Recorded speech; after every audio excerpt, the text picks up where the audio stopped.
So now once we have the basics of what a blockchain or a record of transactions that is incorruptible and is linked together, we understand what that is, we're going to take a closer look at the individual transaction that's happening.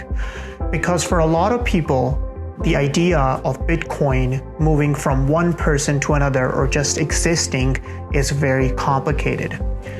So when Ricky was sending his first real Bitcoin to Imran, he was participating in the Bitcoin or blockchain dedicated to Bitcoin network.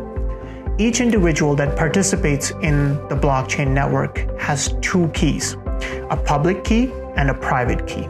The easiest way to understand a public key is an email address that you have, that everybody else can reach you and have access to. However, your private key is the password that that only you have access to. And that's what keeps the integrity of your own coins or your own possession. So when Ricky sends his first Bitcoin, what he does is and I'm gonna try to simplify this very complicated sort of transaction. What Ricky does is he uses Imran and his public key to mark this transaction, and he uses his private key to validate this transaction, that it's truly him that's sending that Bitcoin. Now this combines with a hash encryption and is sent over to Imran using his public key, using his email address, quote unquote. So you're sending money from your email address to another person's email address. However, the difference being that it's encrypted and very secure. This transaction can only be decrypted by Imran's private key. So that's how he gets his Bitcoin.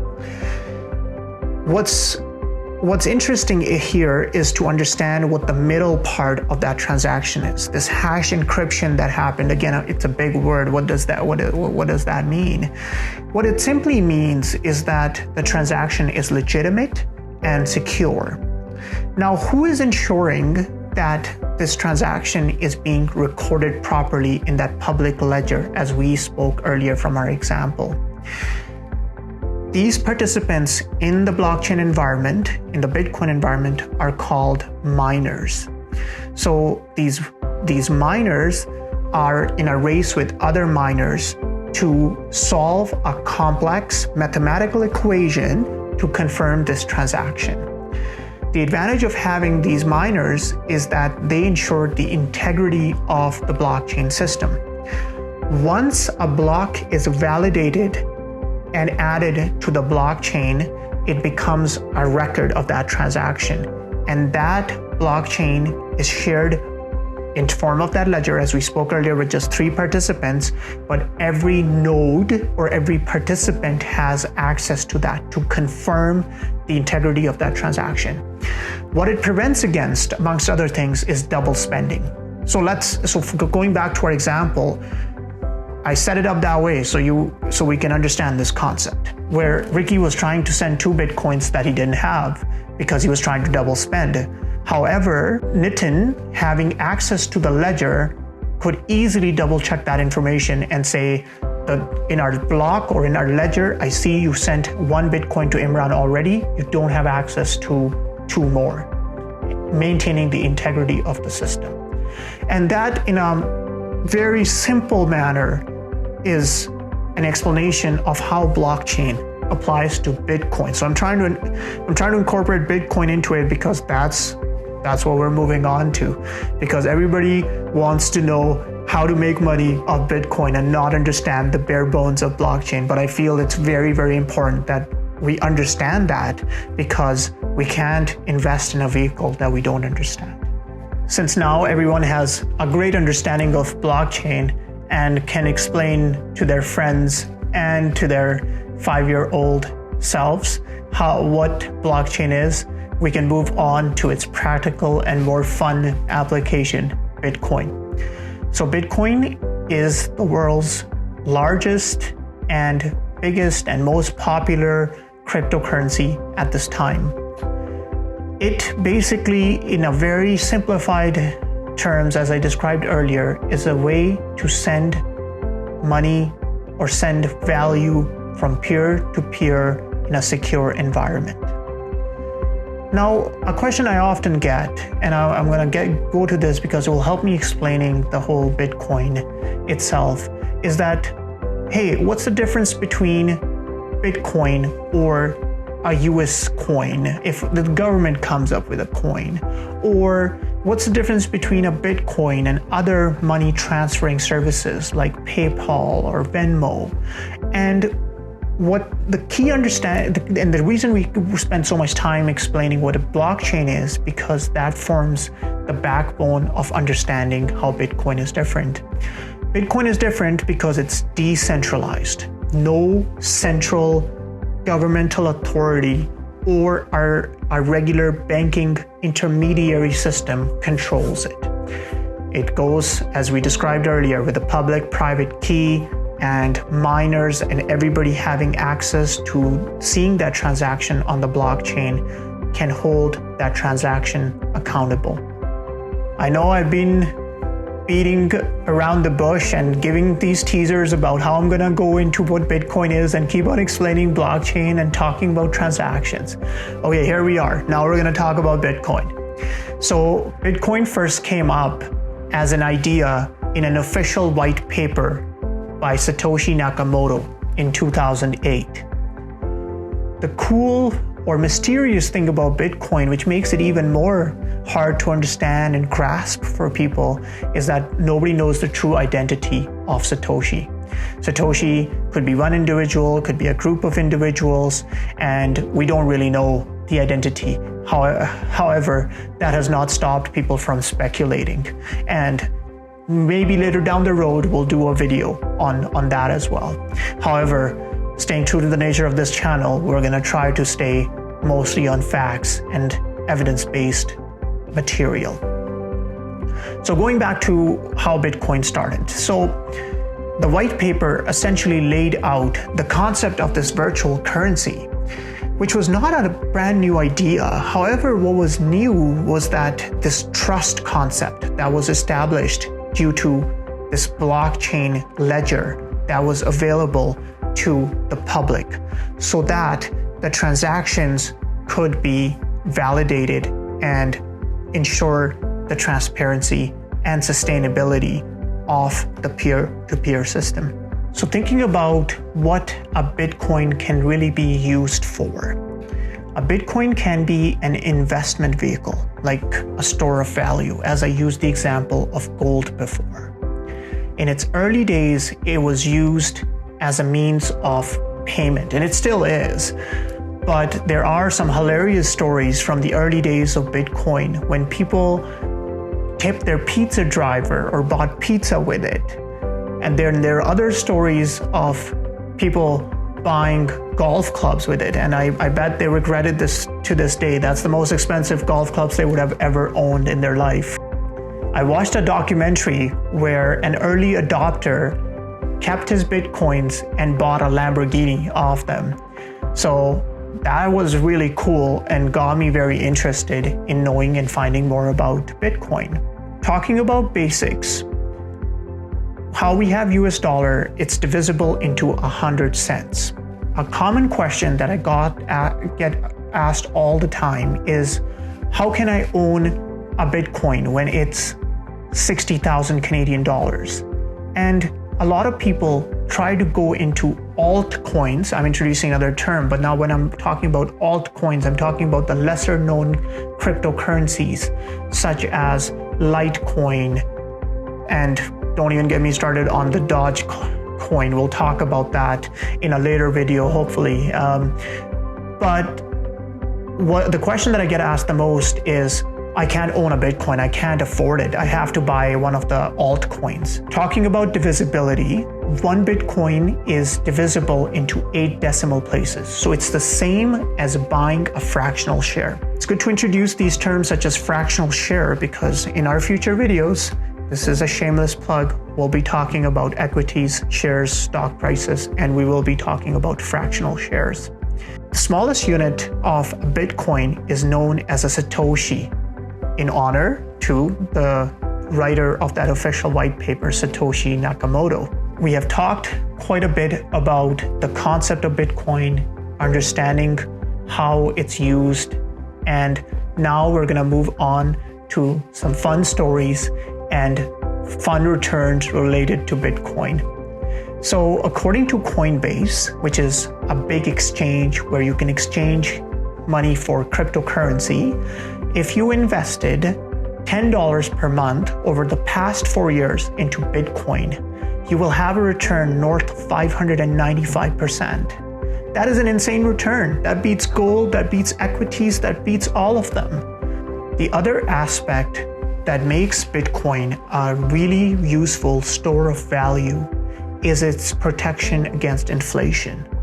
And in the current environment where inflation is a real concern, Bitcoin has come to the fore to protect against inflation. And that was built into Satoshi Nakamoto's initial white paper. There will ever only be 21 million Bitcoins, ensuring scarcity. It's the same as having gold. There's about 3 million Bitcoins left to be mined, with the last Bitcoin theoretically being mined by year 2140. This protects against inflation theoretically, because if you only have a certain number of Bitcoins, then they become a store of value, no matter how much the US dollar is depreciating or decreasing in value. Now it's time for a fun story and to learn from the mistake that I made when I first got interested in Bitcoin. I alluded to the fact that not your keys, not your coins. So I'm gonna go a little deeper into that. When I first got interested in Bitcoin, I had no idea and no clue where to buy them.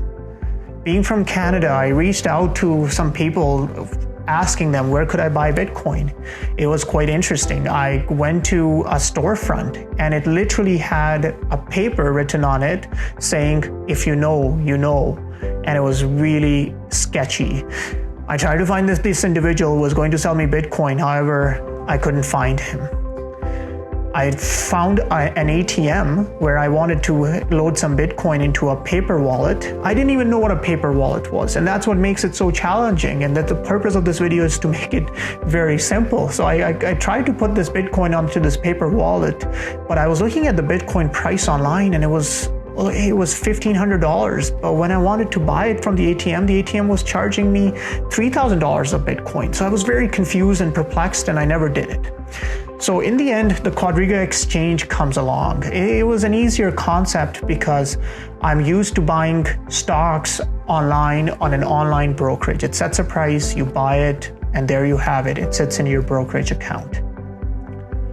I go into this Quadriga exchange. It seems very legitimate. It's Canadian. It's registered. As much research, I was very naive. As much research as I could do, it seemed very legitimate. And some of my, as I alluded to earlier, some of my physician colleagues were invested in it using Quadriga exchange. So I signed up for this website. Give them my ID. It sounds very legitimate. Buy 1.3 Bitcoin. And in those times, it was probably around $10,000. So I spent around 10,000 Canadian dollars to buy these Bitcoins, and they're sitting on this exchange. They're going up in value. I'm looking at them. I'm happy about it. It's just sitting there. One day, while working in the emergency department, I had a friend who had roughly about $500,000 invested in Bitcoin. I have to ask him what he was doing to have that kind of money, but that's another story. So I asked him, I was like, hey, I've been hearing these rumblings that people are having troubles getting their money out of Quadriga. And he brushed it off. He said, you know what, it's such a big exchange. They have so much money. Everything's gonna be okay. Next thing you know, I go on the Quadriga website and it's kind of vanished. It has no trace. I mean, we had no idea what was going on. So if you have followed this exchange whole issue, what ended up happening was that it turns out that the exchange itself was a Ponzi scheme. The founder never essentially invested any of the money into Bitcoins. He traveled to India and died mysteriously. And to this day, he said no, he only had access to the private. Remember how we talked about the public and private key? Only he had access to his private key. So the coins were lost forever. But there's always a twist in the tail. When the bankruptcy court set up a trustee, they figured out that there were no coins in these quote-unquote cold wallets. So here we are. We have these investors, their money is gone. And to this day, the whole proceedings, the court proceedings are going on. And I'm holding out hope that I'll probably get $100 out of those $10,000. It's a gift that keeps on giving. As the price of Bitcoin keeps on rising, people who invested and had money sitting in Quadriga Exchange think about their coins and say, for example, for myself, if I look at my 1.3 Bitcoin, it's probably in the range of 100,000 Canadian dollars that have gone poof in the air. So that's what makes Bitcoin a scary investment for traditional investors. However, we have these stories, but we learn from them. So what we learned from these episodes is that if you do invest in an asset, you have to physically own it. And talking about physically owning it, remember how I talked about the public and private key? Always have your private key and have your coins in a cold wallet so that you never lose your coins. In terms of Quadriga Exchange, when they were sitting on this exchange, you look at this number, but you don't have the access to the coins, and that sets you up for trouble.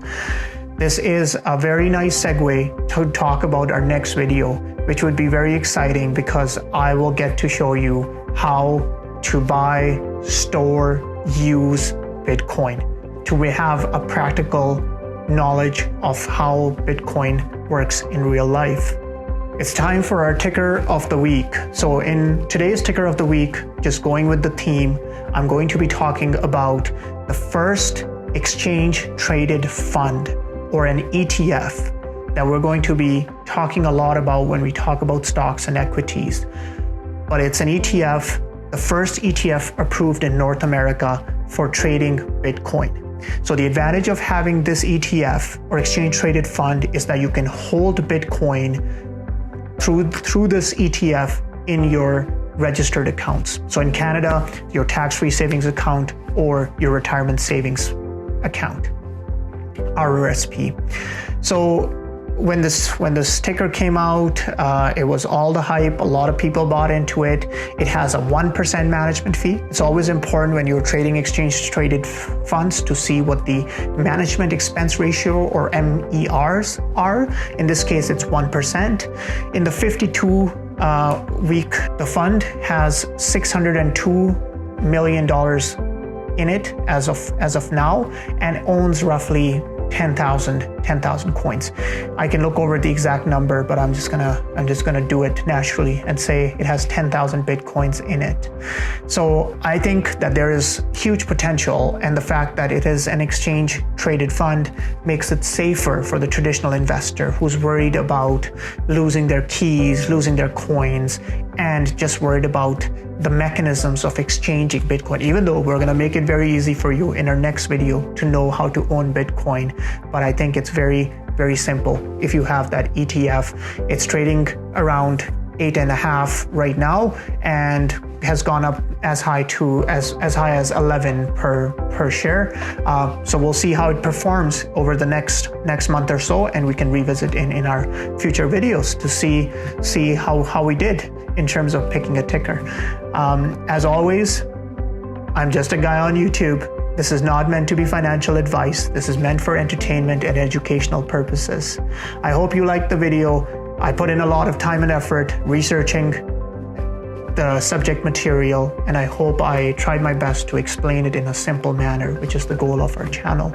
I know I've mentioned it quite a few times, but we have the next video that would be a little bit of a continuation, and it will be fun. We'll have some fun stories about the mistakes I made when I bought or used Bitcoins. So stay tuned for that. Thank you for putting up with me throughout this video. Please like, subscribe, share, and comment. I'll see you in the next video.